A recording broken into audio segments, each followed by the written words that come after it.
For the meter reader who found Kaylee's remains is in New York City this afternoon. He and his attorney are getting ready for an appearance on network television tomorrow morning.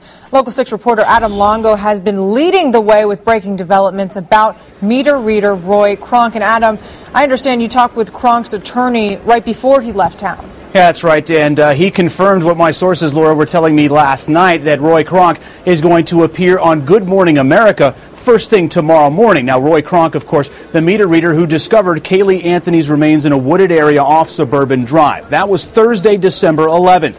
But my sources also tell me that ever since, Kronk and his attorney have been shopping around to try and get money for an interview. And I was able to confirm last night that sources are telling me Good Morning America is paying somewhere in the neighborhood of $20,000 to get Kronk on their show. Now, the networks will tell you they don't pay money for interviews, but they do pay licensing fees for photos and videos.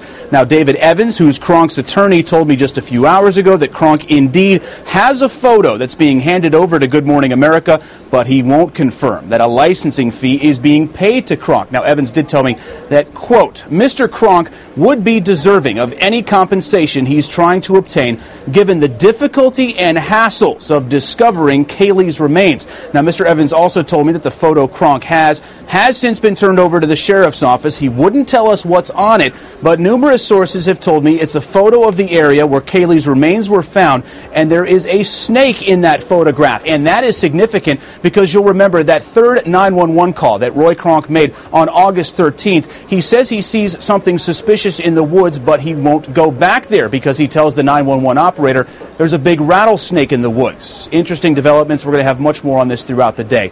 Live in the newsroom, Adam Longo, Local 6. Well, Adam, I got to tell you, it seems that you've been learning more about Kronk than anyone else almost, and I understand there's actually even more about Kronk that we haven't even reported yet that you know about. Yeah, that's right, Laura. Coming up at 5 o'clock, I mean, we've been going through a bevy of public records that we've been able to get from his county employee file. What we did is we have his timesheet, the days he was working and the days that he was off. At 5 o'clock, we're going to be comparing that to key dates in the Kaylee Anthony investigation. Some very interesting things we discovered there. And also at 6 o'clock, we're going to tell you another employer here in Orlando where Roy Kronk worked. Very interesting, a hot tourist spot. You're going to be surprised to know where else he worked in town here, Laura.